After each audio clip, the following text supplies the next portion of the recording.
Hey everybody, I'm back. My name is Ricca. I'm here to describe a little bit more about vertigo and talk to you about more so about what it is, what you may be experiencing, because vertigo can honestly feel like a pretty scary phenomenon if you've never had it before. So I treat vertigo pretty regularly here in the clinic. Most people will come in describing symptoms of dizziness when they roll over in bed, dizziness when turning their head too fast or getting up and down sometimes.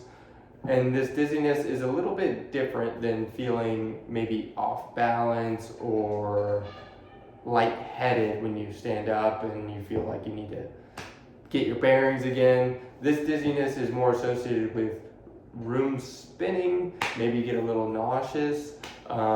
Most people come in and complain of sudden onset of dizziness, unsure of why it happened. They just woke up that way, and they get really scared, really nervous because they don't feel well. A lot of people tell me they feel like maybe they had a stroke. So usually what happens is people will go to the hospital.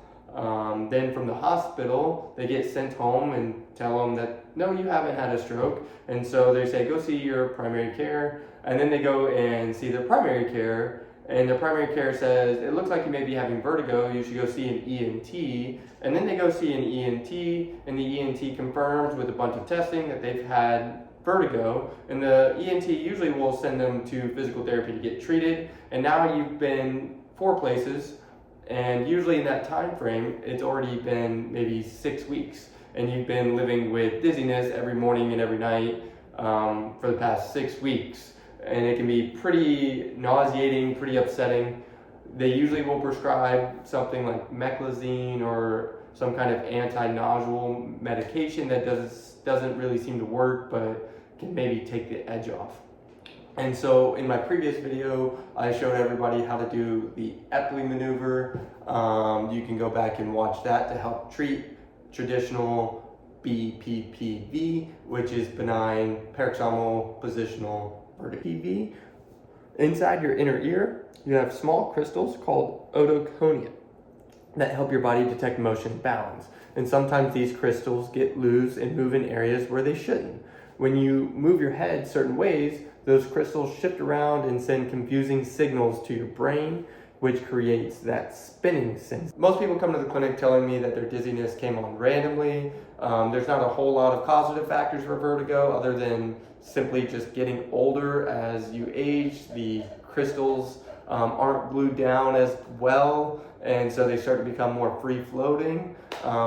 So there's that. Then there's maybe a head injury or a fall. A lot of times it happens with prolonged positioning, such as maybe getting some type of testing done on the neck, getting your hair done, massages with your head down or up, maybe going to the dentist, and people come in after prolonged periods of having their head in a certain position and have the dizziness. So there's not a whole lot you can do preventatively. It just tends to happen at random times. The news is that BPPV is very treatable with the Epley maneuver, and most people start to feel better after just 1 or 3 times of doing it.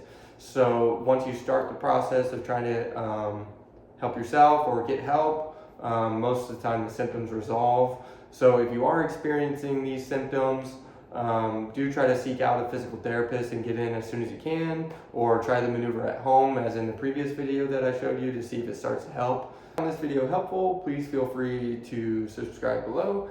I'll be talking about other forms of dizziness that people may be experiencing, maybe such as orthostatic hypotension or other vestibular issues, maybe Meniere's or vestibular hypofunction, so stay tuned.